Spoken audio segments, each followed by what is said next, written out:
गाज़ियाबाद के डॉक्टर दीपक सिंह जी ने मुझे एक लेख भेजा है, जो मेरा प्रसंग चल रहा है अभी, युक्तेश्वर गिरी हिरण्यलोक में मुक्त नहीं।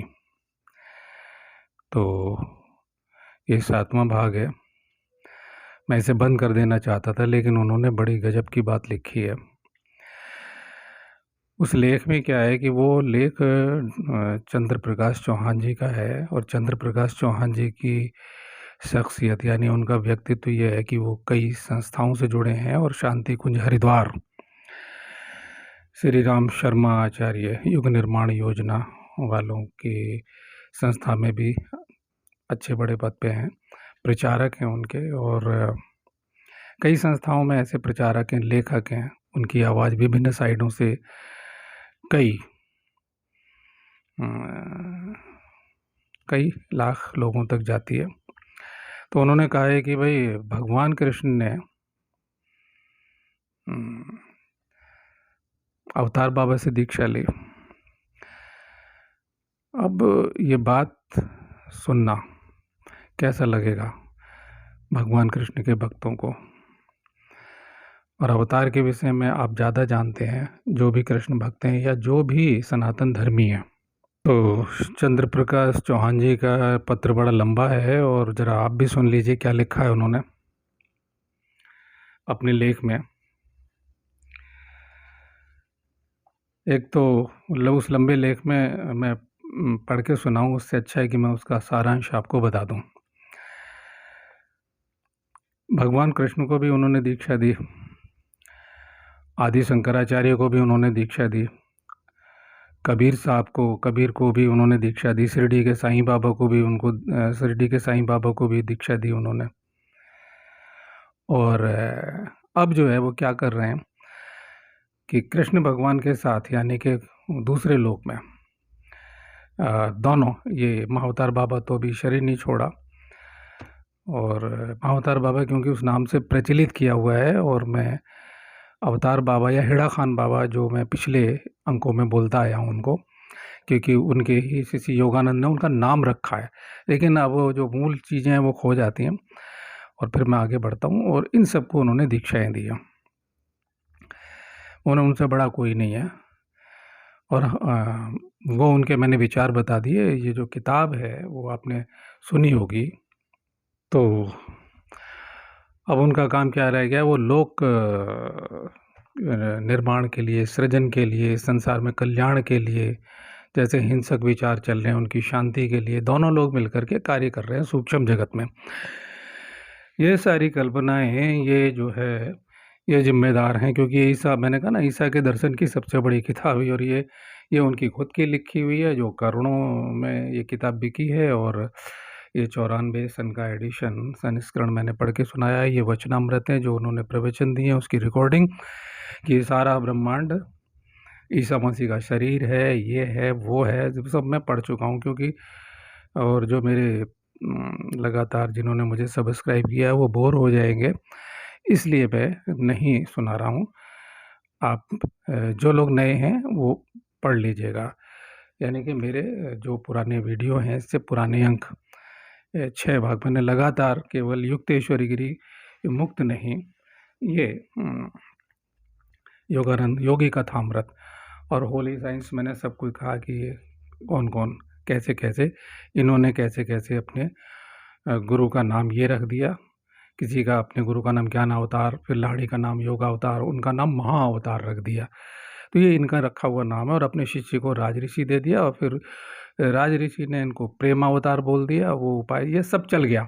आप इनके संबंधित बहुत सारी साइडें देख लें, और जब साइडें देखेंगे तो लाखों लाखों एक एक ग्रुप चल रहे हैं इनके, फेसबुक पे और दूसरी सोशल साइटों पे, यूट्यूब पे भी ग्रुप मिल जाएंगे आपके, इनके लाखों फॉलोअर्स मिल जाएंगे, करोड़ों की संख्या में। अलग अलग साइटों को जोड़ेंगे तो करोड़ों की संख्या। 14 भाषाओं में, सन 94 में अनुवादित थी ये, और ये कई भाषाओं में इसके संस्करण आज मौजूद हैं दुनिया के। तो ये दोबारा न कहते, अब आपको मूल तथ्यों पर लाते हैं। केवल मैं कुछ ठोस तथ्य आपके सामने रखना चाहता हूँ। ये देखिए मेरे पास ये पद्म पुराण है, ठीक है, और ऐसे में कितने पुराण, 18 पुराण अगर आपको दिखा दूँ, ये ओरिजिनल है ना। और मान लिया जाए ये क्या है, ये ये महाभारत है। और ये अगर इतना मोटा, ये इससे अधिक मोटे-मोटे ऐसे-ऐसे 7 खंड, यानी कि अगर मैं ये टेबल पे रख दूँ, तो इससे ऊँचे 7 खंड इतने ऊँचे हो जाएँगे और इसकी बारीक लिखाई है। आप देख लीजिए, ये असली, ये पूरे जन्म है। तो ये असली महाभारत गीता प्रेस को गोरखपुर वाला पुराना, और मैं कहता हूँ बी आर चोपड़ा ने ये असली महाभारत नहीं दिखाई है तोड़ मरोड़ के, और वो डॉक्टर राही मासूम रजा ने उसके डायलॉग लिखे थे। बहुत सारी कहानी तोड़ मरोड़ के लिखी गई है। मेरे 2 चैनल, एक पे मैं महाभारत पढ़ रहा हूँ और दूसरे चैनल पे मैं तंत्र और योग के कुछ ठोस तथ्य आपके सामने रखता हूँ। बिना अपने बारे में मैंने ये देखा वो देखा, कोई कल्पनाओं की मैं कोई बात नहीं करता हूँ, केवल आपके समक्ष तथ्य रखता हूँ। तो मैं ये तथ्य रख रहा हूँ। आप कोई भी व्यक्ति, पूरे 18 पुराण, मेरे तमाम सारे लोग हैं जो शास्त्री हैं, मर्मज्ञ हैं, तो मैं उन लोगों से पूछता कहीं लिखा है क्या? मैंने काफ़ी कुछ मैंने जीवन में पढ़ा। बचपन से ये मैं शास्त्रों का अध्ययन मैंने किया है, मुझे पिता से संस्कार स्वरूप मिला हुआ है। और मैंने कहा कि शास्त्रों के मर्म को समझना, उसके श्लोकों का अनुवाद होना चाहिए, और वो वैसा ही होना चाहिए, उनकी व्याख्याएँ नहीं होनी चाहिए, क्योंकि जैसी हम व्याख्याएँ करते हैं अपने कल्पना रूप। मैंने पूरी कोशिश की है कि जो मेरा महाभारत, असली संपूर्ण महाभारत का चैनल है, उसमें उन शक्तियाँ अगर कहीं ज़िक्र है, उसको इनकार ना करते हुए उन तथ्यों को वैसा का वैसा रखा जाए। तो बहुत थोड़े शब्दों में उसको मूल रूप से पढ़ता हूँ और रखता हूँ। तो अब आप ये देखिए, मैं एकदम से मूल विषय पे आता हूँ कि कहीं भी महाअवतार बाबा का नाम नहीं है। और मैंने बताया 1884 में रेलवे बोर्ड का गठन हुआ था, यानी रेलवे, है ना? और उन्होंने 35 साल की लाड़ी माँ से ने नौकरी की, और ये सांभे में मुद्रा से कुछ शक्तियाँ अर्जित कर देना, जो वो फोटो है, शक्तियाँ, और कहाँ हमारे वो विराट ऋषि मुनि, उनके चरणों की धूल ये अवतार बाबा बिल्कुल नहीं है। और मिलावटी क्रिया योग के पे मैंने ये आपके पिछले 6 भाग आपके समर्पित किए हैं, और ये बड़ी मांग रही है। अभी भी लोग मेरे से तरह तरह के प्रश्न पूछ रहे हैं।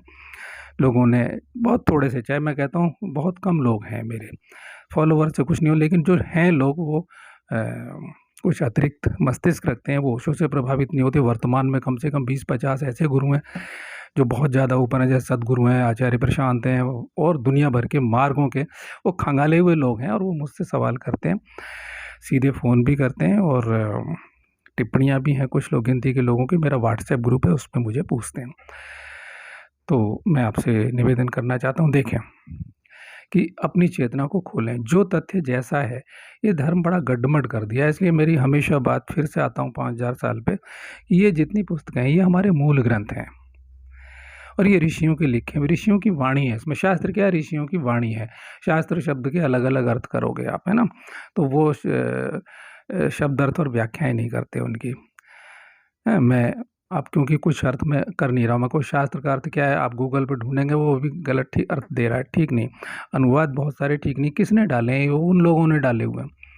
मैं दे सकता हूँ बहुत से शब्दों को, आपने गौर किया होगा कि लंबे समय से मैं बहुत बोलते बोलते चुप हो जाता हूँ, तथ्यों को छुपाता हूँ और कहता हूँ कि ये नहीं बताऊँगा मैं। तो आप देखें, अब हम आते हैं फिर तथ्य पे कि क्या है। भगवान कृष्ण के टाइम में जो उस समय के ऋषि मुनि थे, जिनको कहते हैं ऋषियों में ऋषि दुर्वासा, देव ऋषियों में मैं नारद, सिद्धों में कपिल, महर्षियों में भृगु, ये तमाम महाक्रोधी ब्राह्मण, जिनका यानी परमात्मा, परमब्रह्म परमात्मा का क्रोध भी सौंदर्य बन के फूटा है, प्रकट हुआ है। क्योंकि परमात्मा गुणातीत भी है और गुण सब उससे प्रकट हो रहे हैं हम में। अब वो एक लीला, मैं कहता हूँ ये लीला है। किस पर क्रोध किया जा रहा है, किसको शाप दिया जा रहा है? कर्ता, क्रिया और भोग, कर्ता क्रिया भोक्ता तीनों मैं ही हूँ ब्रह्म, ये उनकी लीला है। तो ये अद्वैतवाद असली ये है। लेकिन हम शब्द में ना पढ़ के कि वहाँ ब्रह्मांडीय, अनंत ब्रह्मांडीय शक्तियाँ हैं। अगर कोई चीज़ है, कोई भी ठोस वस्तु है, चाहे माइक है, हम इसको विघटित कर दें, विलीन कर दें, लेकिन हम अपने अनुसार उसको किसी भी रूप में कर सकें। और 5 तत्व के बाद फिर छठा तत्व नहीं होता, हम तत्व से रहित हो जाते हैं। तो वहाँ से फिर आत्मचेतना शुरू होती है, आत्मज्ञान का क्षेत्र शुरू होता है। इससे पहले कोई आत्मज्ञान वगैरह नहीं, ये सब जल, अग्नि, वायु, आकाश की, ये मैं नहीं कहता हूँ। मैं हमेशा परीक्षा बताता हूँ, ये सारे ऋषि मुनि और हमारा मौलिक शास्त्र कहता है। और पतंजलि बहुत कम समय में सूत्रों से व्याख्या करते हैं, बोलते यानी सूत्र बोलते हैं, व्याख्या नहीं करते। व्याख्या तो हम लोग करते हैं। हम वो परीक्षा लेते हैं कि टेस्ट करो, ध्यान लगा या नहीं लगा, धारणा सिद्ध हुई या नहीं हुई, तत्व सिद्ध हुआ या नहीं हुआ। तो यही बातें हम दूसरे रूप में कृष्ण करते हैं, क्रिया योग। तो उन सब ने ऋषि मुनि जो थे तिरकालज्ञ थे, असली तिरकालज्ञ थे। छोटे-मोटे नहीं कि जैसे लाहिड़ी माँ से कहते हैं कि प्रवचन करते-करते, क्योंकि ये प्रसंग लाहिड़ी माँ से और अवतार बाबा, महाअवतार बाबा इन पे चल रहा है। ईसाईवाद का जो क्रिया योग मिलावटी मैंने उस दिन पढ़ के, यानी शायद तीसरे चौथे भाग आप देख लीजिए, कि मैंने मूल पतंजलि का सूत्र कि मैंने पढ़ के सुना दिया कि ये असली क्रिया योग है। अब काट-छाँट के मिलावट करके इन्होंने प्रस्तुत कर दिया, तो उसमें जो विवेकशील व्यक्ति है वो तलाश में रहता है और वो ढूँढे उसे। तो उस समय के उन लोगों ने प्रणाम किया। और महाभारत में क्या, हर एक अध्याय जैसे हम पलटते हैं तो नर नारायण भगवान कृष्ण की और अर्जुन की जो है वो बात की जाती है, उनको प्रणाम किया जाता है, उनका वंदन किया जाता है, तो अगला अध्याय शुरू किया जाता है। तो आप देखें,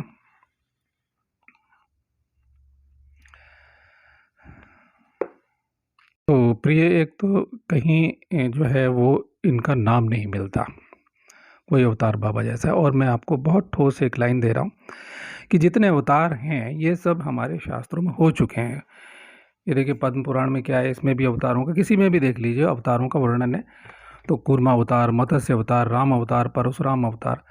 और मेरा जो असली संपूर्ण महाभारत का जो चैनल है, जिसका लिंक हमेशा नीचे रहता है, उसमें आप देखेंगे कि भगवान विष्णु के ही 2 रूप हैं, नर और नारायण। वो ऋषि रूप उन्होंने रखा समुद्र मंथन के समय में, आप वो वीडियो देख लीजिए।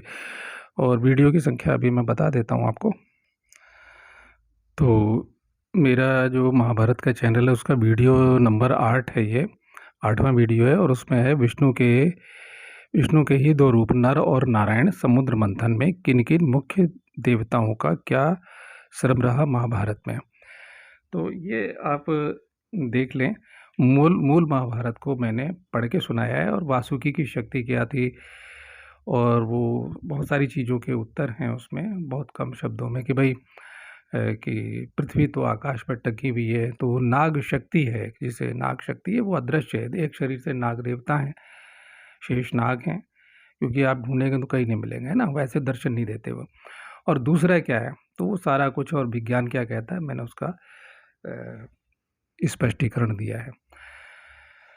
तो भगवान विष्णु के 2 रूप हैं, और नर नारायण उस समय के रूप हैं, और वो ही भगवान विष्णु ही राम हैं, भगवान विष्णु ही नर जो है वो अर्जुन है, और नारायण भगवान श्री कृष्ण है। अब उन्होंने सारी रचनाएं, सारे वरदान, शाप, सब कुछ, क्योंकि वरदान देने वाले भी शाप, सब कुछ एक से एक महारथी, वो मुझे कुछ कहने की ज़रूरत नहीं है, आपको सब पता है, उतना है आपको पता है, जो भी जिज्ञासु लोग हैं, कि उनकी शक्ति, क्योंकि सब ऋषि मुनियों को भी उत्पन्न उन्होंने किया। ज्ञान विज्ञान इस अनंत ब्रह्मांड का उनका है। अगर और भी पृथ्वियाँ हैं, उन पर भी कोई और लोकों में जो प्रत्यक्ष लोक हैं, और उनसे संबंधित उनके जो सूक्ष्म लोक हैं, जो अनंत ब्रह्मांडीय विस्तार है, उनमें क्या बोली भाषा है, ये वो, और कोई अध्यात्म और है, अगर का मतलब नहीं है, ठीक है, क्योंकि नारद जी वर्णन करते हैं। तो ऐसे सर्वश्रेष्ठ जो सब कुछ जानते हैं, कि हे अर्जुन, से जानने के बाद कुछ जानना शेष नहीं रहता, इनको क्या पता, अवतार बाबा जी को, ये अल्मोड़ा के हेड़ा, इससे कहीं है, इनका कहीं उल्लेख नहीं मिलता है। और एक सबसे आखिरी एक ठोस सबूत मैं प्रस्तुत करता हूँ कि महाभारत का युद्ध हो चुका है। अब और जानने के लिए आखिरी जांच बताता हूँ मैं, महाभारत का युद्ध हो चुका है। आप जानते हैं, अब भी आज कोई मंत्री मर जाए, कोई बड़ा अधिकारी, नेता, मतलब हमारा महत्वपूर्ण देश का कोई राजनेता मर जाता है, तो उससे मिलने जाते हैं। तो हमारी कोई राजा महाराजा जब मृत्यु को प्राप्त होता था, तो उस समय के जो उसके अधीनस्थ थे, सब उसको सौहार्द देने के लिए उसके चारों तरफ जाते थे, उनको विदाई देते थे, अंतिम विदाई देते थे। ये चलन आज भी है। बीमार है तो देखने जाता, हमारे देश का प्रधानमंत्री भी जाता है। तो भीष्म पितामह सरशैया पे पड़े हुए हैं, और अनुशासन पर्व के अंतर्गत, क्योंकि जब उनका योगा कि सूर्य उत्तरायण आएगा, क्योंकि ये जो पृथ्वी झुकी हुई है और उससे ऋतुओं का परिवर्तन हो रहा है ना, ये सब आप जानते होंगे, पढ़ लेना है, यूट्यूब पे बड़ा कुछ गड़बड़ है, मूल शास्त्रों में पढ़ लेना। और मैं धीरे धीरे शास्त्र जो मुझे ज़िंदगी मौका देगी तो मैं पढ़ूंगा, क्योंकि रोजगार संबंधी कार्य करने पड़ते हैं, और कुछ अपने लिए वक्त चाहिए होता है। निजी ज़िंदगी, तो गृह कार्य भी करने होते हैं। तो जब मुझे मौका देगी तो मैं धीरे-धीरे वो वहाँ तक पहुँच जाऊँगा, आप देख लें, जिन्हें रुचि होगी। तो अब भीष्म पितामह पड़े हुए, तो वहाँ कौन-कौन उन्हें अंतिम विदाई, महाप्रयाण का वक़्त उनका आ गया है। हैं? तो ये मैं पढ़ के सुना देता हूँ आपको एक।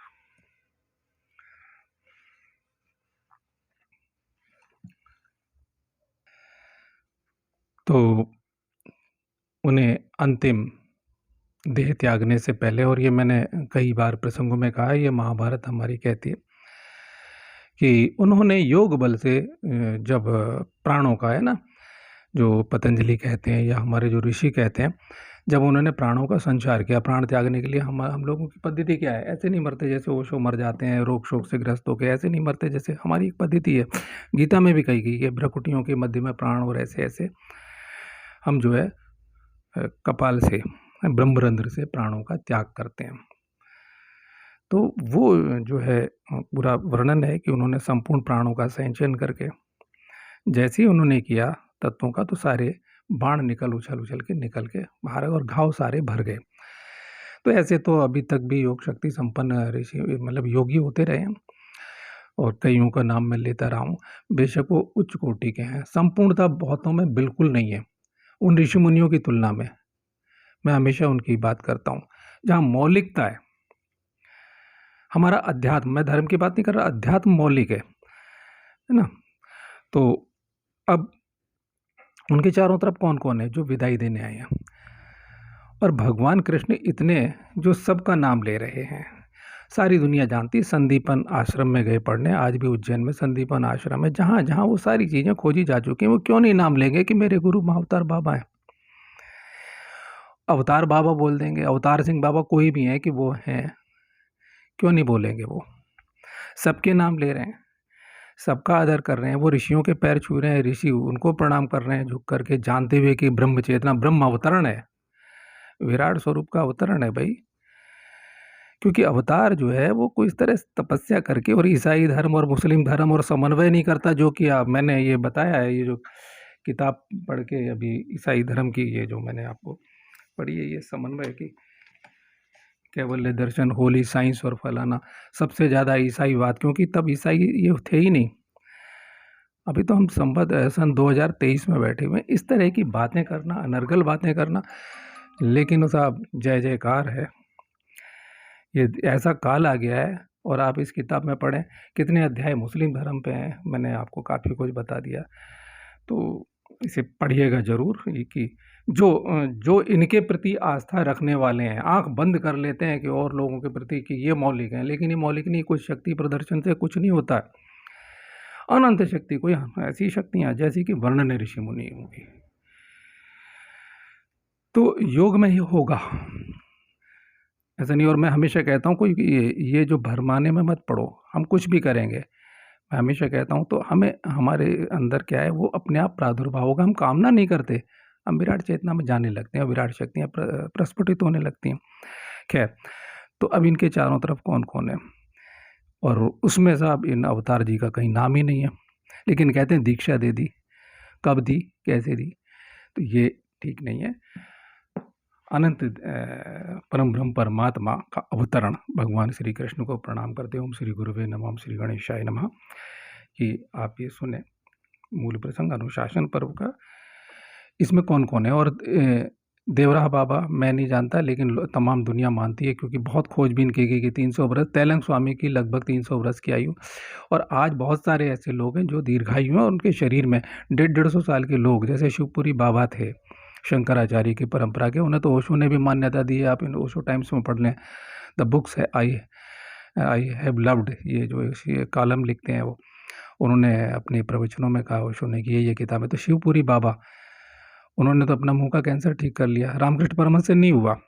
क्योंकि अगर जब तत्व में प्रवेश कर रहे हैं, तो तत्व परिवर्तन की क्षमता भी हम में आएगी, क्यों नहीं आएगी भाई। तो ये जो चीज़ें हैं आप गौर कीजिएगा।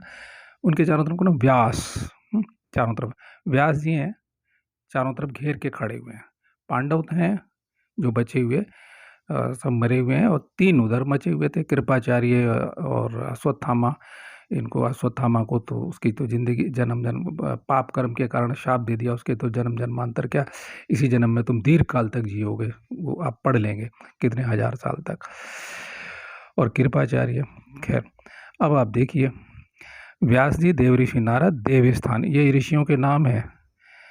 और जो ऐसे ऐसे ऋषि हैं बहुत से, जो सतयुग में भी हैं, जो त्रेता में भी हैं, और जो द्वापर में भी हम, जैसे हनुमान जी त्रेता युग के हैं, लेकिन वो इस महाभारत के युद्ध में हैं, जीवित हैं, और आज भी हैं हनुमान जी, अमर हैं। तो ऐसे तमाम लोग अमर हैं। व्यास, देवऋषि नारद, देवस्थान, वातस्य, अश्मक, समंतु, जैमिनी, पैल, सांडिल्य, देवल, मैत्रेय, वशिष्ठ, विश्वामित्र, कौशिक है। ये 2 ऋषि हैं, विश्वामित्र कौशिक हैं और दूसरे विश्वामित्र हैं, ठीक है। हरित, लोमश, लोमश का तो पढ़ा होगा आपने, जो शास्त्रज्ञ हैं, कि लोमश का एक कल्प जब बीतता है तो एक लोम गिरता है। एक सृष्टि का जब प्रलय होता है तो एक लोम गिरता है बस, और वो अनंत पता नहीं कितनी बार सृष्टि बनेगी और फिर रचना होगी, विलीन होगी। तो दत्तात्रेय, बृहस्पति, शुक्र, च्यवन, सनत कुमार, कपिल, वाल्मीकि, तुम्बरु, कुरु, मौदगल्य, परशुराम, तृणबिंदु, पिप्पिलाद, वायु, संवर्त, वायु ऋषि, संवर्त, पुलह, कच्छ, कश्यप, इसमें बहुत से राज ऋषि भी हैं। पुलस्त्य, ऋतु, दक्ष, पराशर, मरीचि, अंगिरा, मरीचि ऋषि हैं, वो नहीं जो रावण वाले। काश्य, काश्य शब्द बोला मैंने, गौतम, गालव, धौम्य, विभांड, मांडव्य, धौम्न, कृष्णानुभौतिक, दोबारा सुन लीजिए, कृष्णानुभौतिक, उलूक ऋषि हैं, उलूक, मार्कंडेय, भास्करी, पूर्ण, इनको पूर्ण ऋषि कहा गया, और बहुत से सौभाग्यशाली ऋषि मुनि वहाँ उपस्थित थे। इन हेड़ा खान बाबा जो अल्मोड़ा वाले में जहाँ ये प्रकाश में आए हैं, और अगर योगानंद न पैदा हुए होते तो शायद इनका कहीं पता लगता। हाँ, ऐसे बाबा बहुत सारे होते हैं कि वहाँ थोड़ा सा चमत्कार दिखा गए, वहाँ थोड़ा सा दिखा गए, ये सब। तो ये इतने सारे ऋषि मुनि हैं, और इसमें कहीं भी वर्णन नहीं है ऐसा अवतार बाबा जी का। तो इस तरह की भ्रामक बातें प्रचारित हो जाती हैं, धर्म बन जाता, अध्यात्म, अब इतनी सारी टिप्पणियाँ होती हैं कि सब आप देखेंगे, इन्हें कुछ भी समझ लो, अवतार कर लो, फलाना कर दो, ब्रह्म है, ईश्वर हैं, ये हैं, वो हैं। तो धर्म या अध्यात्म बड़ा गड़बड़ हो गया है। जो अध्यात्म के राही हैं वो ढूंढते रहिए, और जो गुरु प्रवचन दे रहे हैं उन्हें अन्वेषित करते रहिए, तो आप मौलिक अध्यात्म में प्रवेश करेंगे। छोटे मोटे चमत्कारों से प्रभावित मत होइए। अभी एक मुझे बहुत ज़्यादा बेचैन है एक सज्जन, इसमें बीच में मैं थोड़ा सा उत्तर दे रहा हूँ, देना नहीं चाहता था क्योंकि इसकी ऑलरेडी रिकॉर्डिंग हो चुकी है, और उसको क्योंकि ये प्रसंग पूरा हो तो फिर मैं अगला उनका रिकॉर्डिंग को मैं डालूँ, लेकिन फिर भी मैं पढ़ रहा हूँ, शायद आप लोग भी जान लें। इन्होंने लिखा, कृपया आप सिद्धियों के ऊपर बताएं प्लीज़, सिद्धियों के ऊपर बताएं प्लीज़। इस बार आप YouTube पर सर्च कीजिए गुरु स्याग सिद्ध योग। इसमें एक मंत्र जपने से ऑटोमेटिकली योग क्रिया होती है, कृपया मार्गदर्शन करें। और उन्होंने पिछले पूरा, इनका नाम है इमोर्टल स्पिरिट्स, इनके चैनल का नाम है। इन्होंने मुझसे पूछा है, मैं कह रहा हूँ ये नहीं, मैं ये लिखा जा चुका है पहले भी, और पहले भी इन्होंने पूछा। तो ऐसे बहुत सारे लोग हैं कि भाई बहुत सारे जो लोग मर चुके हैं उनके फ़ोटो से शक्तिपात हो रहा है, क्रियाएं हो रही हैं, मूल बंध लग रहा है, सांस ऊपर नीचे चढ़ रही है, उद्यान बंध लग रहा है, प्राण शक्ति आ रही है, ये हो रहा है, ये सब आत्मसम्मोहन है। और उन्होंने मुझे कहा है, मैं फिर कह रहा हूँ, शक्तिपात, ये शक्तिपात नाम एक झूठा नाम है। शक्तिपात एक अद्भुत घटना है, करोड़ों में किसी एक को, लाखों में किसी एक को घटती है, और वो ऐसे प्रदर्शित नहीं होती है। ये सब मैंने, नहीं तो मेरा वीडियो देख लीजिए, और मैं कह रहा हूँ कि ये मैंने किया हुआ है, मेरी मंत्र शक्ति है भाई। मैं अपने मन के सृजन मैंने जिला प्रशासन गाजियाबाद सभी वर्ग के, देश के सभी वर्गों के, मीडिया भी है उसमें, आकाशवाणी, दूरदर्शन, अखबार वाले, सब पे प्रयोग किया। और एक और डाल दूंगा, वो पहले कभी कर दिया था, बार बार प्रदर्शन की चीज़ें नहीं है, वो उस समय का मेरा था, मुझे ज़रूरत थी अपनी पहचान की, कि मुझे काम चाहिए था। तो मुझे एक रोज़गार, मुझे अनुष्ठान और ये मेरा विषय है, तो कि मुझे सिद्ध करना था। तो कभी-कभी होता है, ऋषियों ने भी हमारे किया है। तो ये तो आप सोचिएगा, तो बहुत गलत है, ये नहीं होता। ये क्रियाएँ हो रही हैं, मैंने अपनी आँखों से देखा है। मैं खुद मैंने विषय लंबा हो जाएगा कि मैंने खुद महाराज, जो मेरे दूसरे गुरुदेव थे, जिन्हें प्रणाम करके मैं आगे तीसरे के पास गया, वहाँ भी होता था महाराज जी प्रवचन दे रहे हैं। वो क्या है, अगर मैं उनके राज खोलूँगा, ये बहुत सारे लोगों के, तो अब नकली गुरु बहुत बैठे हैं, मेरी साइड पे भी बैठे हैं। वो बैठे हुए हैं, वो इतनी श्रद्धा पैदा करते हैं, बहुत सारे ड्रामे होते हैं, आप और फिर वो दुरुपयोग हो जाएगा। ये शक्तिपात के बहुत ट्रिक हैं, ठीक है? और मैं, ये रिकॉर्डिंग हो चुकी है, तो भाई मैं सहमत नहीं हूँ। और मैंने रामलाल सियाग जी के, मैं ऐसे परिवार में गया हूँ जहाँ ये है, और वो सिद्ध योग नहीं है। सिद्ध योग कभी बताऊँगा अलग से, किस-किस पे बताऊँ, क्योंकि आपने मुझे भरोसा दिया है। आपको लगने लगा है कि ये आदमी असली चीज़ कहता है, तो इसलिए मैं कहूँगा धैर्य रखें, ज़िंदगी व्यस्त है और मेरे पास इतने संसाधन नहीं है कि मैं ये सब काम छोड़ के यही करूँ। आपने देखा होगा कि काफ़ी दिन बीच में हो जाते हैं, तो कोई वीडियो मेरा आता है और मैं लिख भी रहा हूँ अभी किताब। कभी-कभी कागज़ कलम लेता हूँ, तो अभी कब लिखी जाएगी। तो आप धैर्य रखिए। अब दूसरी बात, ये बात प्रसन्न आप समझ में आ गई कि ऐसा नहीं है, ये सब झूठे शक्तिपात हैं। शक्तिपात अद्भुत घटना है, और उसके बाद व्यक्ति तो बदल जाना, कि लोग कहते हैं बदल जाएगा, बदलने के साथ-साथ बहुत कुछ परीक्षाएँ हैं। मैं बोलता रहा हूँ, मेरी वीडियो 5 भाग, 6 भाग देख लो, इसमें समझ में आ जाएगा बहुत कुछ आपके। ये 7वाँ बोल रहा हूँ, और मैं बंद कर देना चाहता हूँ इसे। बहुत हो गया, अब समझ में आ गई होगी इन लोगों की। तो अब दूसरी बात, ये कहते हैं कि कबीर को भी दीक्षा दी। चलिए, आदि शंकराचार्य का नाम ले रहा हूँ, उन्होंने बहुत सारे नाम लिए हैं।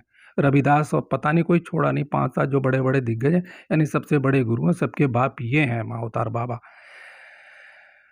वहाँ लाहिड़ी को मिले और लाहिड़ी के बाद से शुरू हो गए, और उनकी पूरा अध्याय देखेंगे इसे, कि पश्चिम के प्रति रुचि, ठीक है? वो संस्कारहीन लोग आज भी वो आचरण नहीं कर सकते। एक विनोद जी हैं जो मेरी टिप्पणी करते हैं, उन्होंने कहा कि पतंजलि के अनुसार यदि जीवन हो जाए, दिनचर्या हो जाए, वो ठीक बोल रहे हैं, तो फिर हमें मार्ग मिल जाएगा और हम धारणा ध्यान की तरफ चले जाएंगे। ध्यान तो आता है, मैं हमेशा कहता हूँ धारणा, प्रत्याहार और धारणा तक पहुँचता हूँ। धारणा की अद्भुत शक्तियाँ हैं। हम यहाँ भी बैठ सकते हैं और एक साथ में कहीं और भी बैठ सकते हैं, और स्थिर यौवन की भी प्राप्ति हो सकती है यदि चाहे। जैसे बाबा विशुद्धानंद परमहंस है, वो संपूर्णता के प्रतीक हैं, वो योग भी हैं, वो तंत्र भी हैं। उनकी टक्कर पे मैं नहीं देख रहा हूँ अभी कोई, क्योंकि संपूर्णता एक साथ। और उनका जो 9 मिनट में अगला, चलो विषय लंबा हो जाएगा, इसी विषय पे रहते हैं। तो अब आदि शंकराचार्य अलग धारा से हैं, मैंने कई बार बोल दिया, इससे पहले भी बोल चुका हूँ वो कौन है। और तो ये इनका कोई मतलब नहीं है, ठीक है? आदि शंकराचार्य के भी गुरु वो गौड़पाद, गोविंदपाद, और गोविंदपाद के गुरु गौड़पाद, और वो ऋषि परंपराएं अलग से आ रही है, हजारों साल से आ रही है। इसलिए वो लोग स्वयंभू गुरु नहीं। आप ये देखो, जितने ये मार्ग हैं सब स्वयंभू गुरु हैं। ये जितने और मार्ग हैं, ये सब अपने निजी धर्म चलाते हैं, चाहे वो राधा स्वामी, ब्रह्मा कुमारी, ये कोई 200 साल, कोई 300 साल, कोई 500 साल, कोई 1000 साल, 1500 साल, 1400 साल, मोहम्मद, सिख धर्म 600 साल, इससे पहले क्या, ये सब मतलब बहुत सारे लोग हैं। कहीं ना इनकी महत्वाकांक्षाएं कि हमारा अब ये बहुत गहरी चीज़ें हैं। अब कुछ ऐसे लोग भी हैं, ये सब निकले सनातन धर्म की एक शाखा है, जरा सी पकड़ ली और नया धर्म स्थापित कर दिया। अब वो अब भी कर रहे हैं राज। एक राजा राज्य करता है, दिलों पे राज करते हैं, शासन कर रहे हैं, और फिर कह देते हैं जैसे सिखों में के 10वें के बाद कोई नहीं होगा, ताकि नकली पैदा ना हो जाए, वो कहें। लेकिन क्या मिल रहा है अब, ठीक है ना? अब जो जहाँ सनातन धर्म है, जहाँ पतंजलि योग है, जहाँ घेरंड संहिता है, जहाँ गीता का योग, जहाँ वो योग शक्तियाँ, वहाँ कौन पहुँच रहा है? तो ऐसा नहीं है। तो अब रविदास बिल्कुल अलग हैं। अब किसी ने मुझसे रविदास के बारे में पूछा है, वो फिर कभी उत्तर दूंगा कि काशी में रविदास के बारे में, ठीक है, बता दूंगा। तो अभी ये मैं पढ़ रहा हूँ, तो आप देख लें कि ये कबीर साहब, अब शिरडी के साईं बाबा आदि शंकराचार्य, कबीर के बारे में। अब कबीर के बारे में मैं एक सबूत देना चाहता हूँ। ओशो को आप जानते ही हैं। मैं ओशो को तर्कशास्त्री, मैं कह रहा हूँ तर्कशास्त्री, तर्क से परमात्मा सिद्ध किया, जीवन ही है प्रभु, ठीक है। तर्क से परमात्मा को सिद्ध किया। अब तर्क के आगे क्या होता है? डॉक्टर, इंजीनियर, वकील जो दुनिया के सबसे बड़े हैं वो चरणों में बैठ जाएंगे कि परमात्मा ऐसा है, परमात्मा वैसा है। और बहुत सारी ध्यान विधियाँ, मैंने इससे पिछली वीडियो में बताया कि सबको संभालने के लिए नाद ब्रह्म, 4 ध्यान कंटिन्यू, फिर बाकी मिस्टिक रोज और दुनिया भर की ध्यान विधियाँ पूरी पर, ये सब चलता रहता कि कुछ ना कुछ वो लगे रहें। लेकिन खुद क्या करेंगे? खुद धन बटोर करके हमें ऐश्वर्य भोगना, हमें स्त्रियाँ भोगनी, हमें धन भोगना। जो प्राचीन शास्त्र है इंद्रिय निग्रह का, प्राणों में संयम का, वो मार्ग की जरूरत नहीं है। जो मर्जी आप खाएं, आप देख लें, किसी खाने पीने का, शराब का, किसी चीज़ का निषेध नहीं है, स्त्री भोग का निषेध नहीं है। मैं वो लाइनें पढ़ूंगा जो कहते हैं कि स्त्री पुरुष आपस में संभोग करते नहीं, उन्होंने कहा है किसी अंक में, मैं आपको सबूत के साथ प्रस्तुत कर दूंगा, पढ़ के सुनाऊंगा बाकायदा, कि आप अपनी घरवाली इन्हें दे दें, ये वाली एक दूसरे की बदल लें, क्योंकि छातियां हैं, कूले हैं, सब एक बड़ा वाक़ा वर्णन किया। वो कह रहे हैं एक ही अनुपात से आदमी बोर हो जाता है। तो इस तरह की बातें करना, तो भाई अब ओशो क्योंकि तर्कशास्त्री हैं, उन्होंने 1 लाख किताबें पढ़ी। वो कहते हैं दुनिया में सबसे बड़ा जानकार मैं हूँ किताबों का, शायद मेरे अलावा कोई दूसरा हो। तो मैं उनका एक सबूत दे देता हूँ कबीर के बारे में। कबीर को भी अब दीक्षा दे दी। मैं कबीर से रत्ती भर प्रभावित नहीं हूँ। कबीर तो सनातन धर्म के विरोधी व्यक्ति हैं।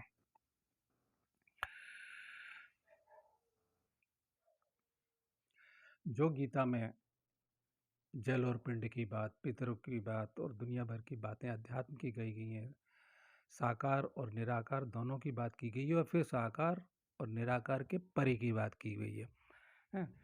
तो फिर क्या है? सत्य और असत्य भी मैं हूँ, यानी अर्थात शाश्वत मैं हूँ, ये सब कहा गया। वो लेकिन ये जो है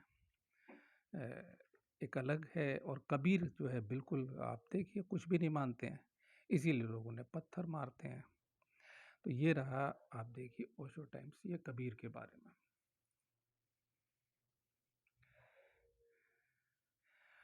और मैं एक सूत्र, क्योंकि वो खोजबीन करके कम से कम हमारे लिए पीएचडी रिसर्च जैसा काम कर देते हैं उन किताबों की जानकारी कि भाई कहाँ क्या लिखा हुआ है। प्रिय श्रोताओं, 32 मिनट हो गए, और अगर मैं ज़्यादा बात पढ़ूंगा तो वीडियो लंबा हो जाएगा, कम समय रहे। तो अब इसमें सारा दिया हुआ है। आपने कथा पढ़ी होगी, ऐसा मुझे उम्मीद है कि आप जानते हैं कि स्वामी रामानंद जी के बारे में ये लिखते हैं कि रामानंद जी जो है, ये पेज नंबर, ये अंक है जून 1998 का अंक है ये, और कबीर के ऊपर ओशो प्रकाशन का है, ओशो टाइम्स है, और 14 नंबर पेज है, मैं पढ़ रहा हूँ। और आप ये सब जानते हैं कि रामानंद जी तो पौराणिक व्यक्ति हैं, सनातन धर्मी हैं, और वो पवित्र आचरण करना, प्रातः गंगा स्नान करते हैं। और आप तो ये जानते ही हैं कि वो चले गए कि मैं मरूंगा नहीं काशी में, हर चीज़ का विरोध, मंदिर का भी, पाहन पूजें, हरी मिले तो मैं पूजूं, पहाड़ पोथी पर ये सब कुछ वो इन शास्त्रों के सबके विरुद्ध हैं। और ये मरे हुए को खिला रहे हो आप, पिंडदान वगैरह, वो मानने को तैयार ही नहीं होते कि ब्राह्मण की देह से, या क्योंकि जब कभी पितरों के विषय में और मैं अलग से बताऊंगा कि योग्य ब्राह्मण, ऐसा नहीं, वो योग्य उसकी देह से वो जाएगा, उनकी तन्मात्राएं, सूक्ष्म तन्मात्राएं, और वो पदार्थ, बहुत सारा कुछ है। ये सब जो पिंडदान वगैरह या श्राद्ध करते हैं, ये ज़्यादातर गलत हो जाता है, टाइम तक नहीं। तो लेकिन ऐसा नहीं है कि कुछ, चाहे वो हज़ारों में एक हों, वो जानकार जरूर हैं और रहेंगे, ठीक है। तो अब आपको बता दूं यहाँ कबीर का, कि ये आपको पता है कि नीचे सीढ़ियों पे लेट गए, और कैसे राम राम उनकी छाती पे पैर पड़ जाता है, राम राम। लेकिन एक सूत्र उनका वो ढूंढते हैं। कबीर ने कहा है, काशी में हम प्रगट भय रामानंद चेतायो। इतना ही मंत्र कबीर कहते हैं, चेता दिया फिर कोई फिक्र भी नहीं। कहा इतना बहुत है, राम राम। एक राम से काम चल जाता तो 2 बार राम राम कह दिया, अब और क्या चाहिए। चेता दिया, काशी में हम प्रकट भय रामानंद चेताए। यह झगड़ा कबीर के जीवन में चलता रहा है कि वो हिंदू हैं कि मुसलमान। तो बस यहीं ख़त्म कर देते हैं। और इससे क्या सिद्ध होता है कि अवतार बाबा ने दीक्षा नहीं दी भई इन्हें। ये एक परंपरा योगानंद के दिमाग में आ गई कि बस मैं ऐसे गुरु का शिष्य हूँ, ये खुद की महानता है यहाँ कहीं न कहीं, ठीक है? यहाँ कहीं न कहीं क्या है कि मैं सबसे बड़ा, जैसे मैंने पिछले अंकों में जो मुझे सुन रहे हैं, मैं कहूँ कि मैं परमावतार रख दूँ अपने गुरु का नाम, अपने को एक अहम की पुष्टि कि मेरा गुरु सबसे बड़ा। उन जो अवतार हैं, अवतार सारे हो, फिर निर्णय, अवतार सारे हो चुके हैं, केवल कल की अवतार है। और जब अवतार प्रकट होता है तो संपूर्ण शक्ति के साथ सरेआम वो शक्ति प्रकट करता है। जितने अवतार वो आपको पता है, पढ़ लीजिएगा। कुछ असली भी मिलेंगे, नकली हैं तो जिन्होंने किताबें नहीं खरीदी हैं, असली ठोस किताबें खरीदिएगा। नकली है बहुत, आपको योग वशिष्ठ नकली मिलेगा, बहुत सारी गीताएँ हैं, बड़ी इतनी गीताएँ हो गई हैं। असली पढ़िएगा। और जो मैं असली गीता जो जयदयाल गोविंदका की है, उसमें भी अनुवाद गलत कर रखे हैं। मैंने पिछले वीडियो में खूब पढ़ के बता दिया आपको कि स्वाध्याय का ओशो ने क्या अनुवाद बताया है, और मैंने कहा कि मैं नहीं बताऊंगा, लेकिन इतना अंश ये अंग है कि वो स्वाध्याय क्या है, मैंने उसका बता दिया। आप मान गए होंगे कि स्वाध्याय का अगर ये पतंजलि जो बोल रहे हैं स्वाध्याय, या वो स्वाध्याय जो बोल रहे हैं क्या नाम है गीता में, जो परम ब्रह्म तक ले जाता है, वो स्वाध्याय है। और वो तीनों का मिश्रण क्रिया योग है ना। तप, फिर बोल रहा हूँ वो श्लोक पतंजलि का, तप स्वाध्याय ईश्वर प्राणिदान, तीनों मिलके जो इन्होंने काट छाट दिया है, नकली बना दिया है। तो ये भी बात गलत है। और रही साईं बाबा की, तो साईं बाबा को तो अब आप लोग शिरडी के साईं बाबा को तो उनके बारे में क्या कहना, बहुत ज़्यादा चर्चा हो चुकी है। और सुप्रीम कोर्ट में किसी ने याचिका डाली थी कि इनकी जांच की जाए, तो वो ज़्यादा पुराने हैं नहीं।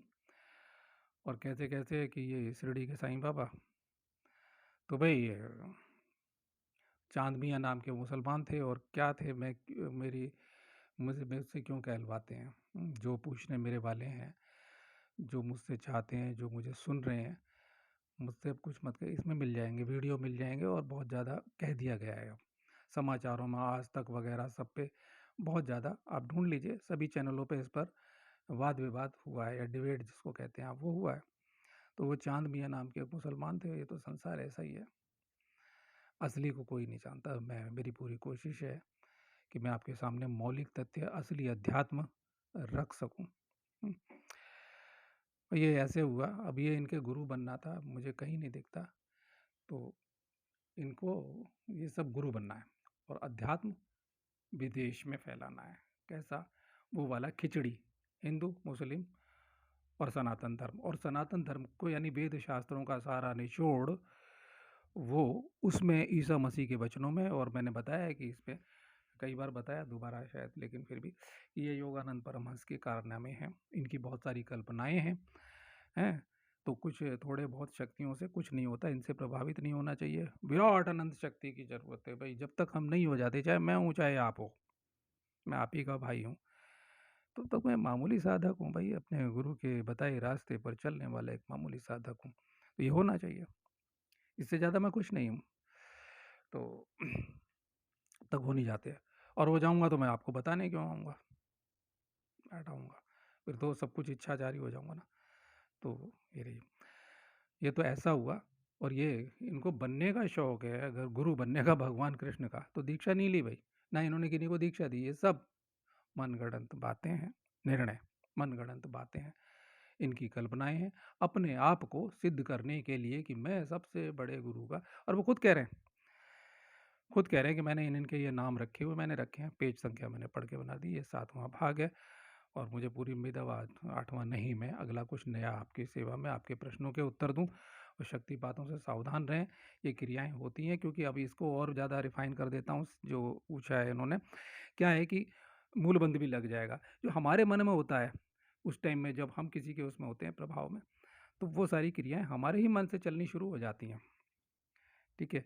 और कुछ जो ट्रिकें हैं, ये सीख सीख करके बहुत सारे लोग हमारे ये हरिद्वार में एक शक्तिपाताचार्य जी हैं, वो बहुत कुछ क्या किनका, और बहुत सारे लोग हैं साहब। यहाँ से मैं गाजियाबाद से बोल रहा हूँ, श्रोताओं। तो और जब कोई पूछने वाला हो, अपने शहर का नाम जरूर लिखा करे, मेरा निवेदन है। और अपना नाम भी लिखा करे। अब जैसे इमोर्टल, अब असली नाम पता नहीं मुझे, तो मैं नाम के साथ बोलूँ, स्पष्टीकरण, जैसे हम एक परंपरा है पत्र की, तो मैं उत्तर दे रहा हूँ ये।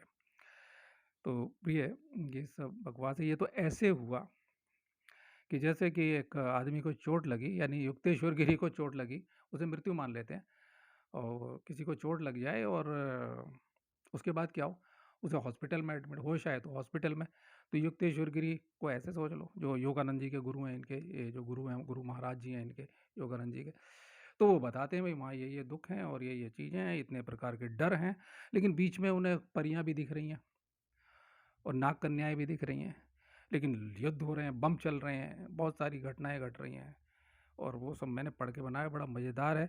तो ऐसा लगता है कि अब बीच में वो जैसे जन्नत की हूर होती है ना मुसलमानों को, कि उनकी जन्नत की हूर, तो वो जन्नत की हूर है। जैसे किसी आदमी को अस्पताल में हुआ तो वो बीच बीच में चारों तरफ, किसी की टांग टूटी है सर्जिकल वार्ड में, कोई एडमिट करा दे और वहाँ खुले, वहाँ उसे होश आ जाए, तो वो क्या है कि किसी की टांग टूटी है, किसी का भयानक माहौल है चारों तरफ, ऐसी युक्तेश्वर की आप तुलना कीजिए उनकी। क्योंकि भगवान कृष्ण ने तुलना सिखाई है कि सब गुरु एक जैसे नहीं भाई। ऋषियों में ऋषि दुर्वासा, देव ऋषियों में नारद, वहीं से शुरू कीजिए, हमेशा याद रखिए, तो आप जीत जाएंगे ज़िंदगी के ये अध्यात्म के रास्ते में, सही मार्ग मिल जाएगा। तो क्या होगा, आप सही गुरु चुनने में मदद मिलेगी। और आगे बहुत से लोग, एक सज्जन है, उन्होंने कहा अच्छा महाराज आप बताएं हम क्या करें, तो मार्ग भी बताऊंगा। मैं कोई इशारा नहीं कर रहा हूँ, मैं नहीं कह रहा कि मैं कोई ऐसा कुछ मार्ग बताऊंगा, लेकिन मुझसे आपको क्या मिल सकता है, मैं क्या कर सकता हूँ आपके लिए, और एक स्थान बताऊंगा कि जहाँ आपको एक वीडियो आएगा मेरा, जो मार्गदर्शन करेगा। इस दुनिया में बहुत से ऐसे स्थान हैं, ऐसी जागृत मूर्ति हैं कि जो आपकी समस्याओं को सुलझाएगी, गुरु भी आपको देगी। और आप 4 गुरुओं से जुड़े हुए हो, तो एक आपके अंदर में उदय होगा। वहाँ मैं भी नहीं हूँ, वहाँ आप भी नहीं, आप हैं, और आपका वो काल है, महाकाल है, वहाँ चेतना है, वहाँ मूर्ति नहीं है, मूर्ति के पीछे मूर्ति है ही नहीं, मूर्ति दिख तो रही लेकिन मूर्ति नहीं है। वहाँ ये काल है, काले भूतिम सर्जसा काले तपति सूर्या, यानी कि काल के प्रकाश से ये इंद्रियां प्रकाशमान होती, काल से संपूर्ण भूतों की उत्पत्ति होती है, वो महाकाल है। तो मैं बताऊंगा कैसे क्या, इंतजार कीजिए। और तो ये जो, ऐसे सोच लो कि जन्नत की हूर दिख जाती है उन्हें, यानी कि बीच में थोड़ी सी राहत है युक्तेश्वर गिरी को, ऐसे सोच लो, ऐसी पोजीशन। तो पहले जाके अपने शिष्य को इतना ही कर देना जो बता रहे हैं, इतने लंबे के हिरण्य लोक में साहब, इतने प्रकार का भय है, इतना ये है, 2000 साल बाद उन्हें और डर है कि यहाँ से निकाल दिया जाएगा, जैसे कि तुम्हें निकाल के तड़ी पार कर देते हैं। तो भाई ये मैंने काफ़ी कुछ कह दिया है, ये बड़ा भारी धर्म था, बहुत सारे लोगों की ख्वाहिश थी कि मैं इसको बोलूं, बताऊं, और मैंने बंद कर दिया था, लेकिन फिर भी इन्होंने कहा कि इतना बड़ा कैसे बर्दाश्त कर सकते हो। भगवान विष्णु ने इतना अवतार लिए हैं कि साहब, वो अवतार सबके गुरु हो गए वो? नहीं, वो कुछ भी नहीं है अभी शिष्य बनने लायक, मतलब कहाँ भगवान कृष्ण, उनके चरणों की धूल वूल कुछ नहीं है भाई। ओम तत्सत। लगता है कि मेरी बात पसंद आएगी, नहीं भी पसंद आए तो क्षमा कीजिएगा, जिन्हें बुरा लगा हो लगे भाई, मैं उनके लिए बोल रहा हूँ जो मुझे पसंद करते हैं। ओम तत्सत। ओम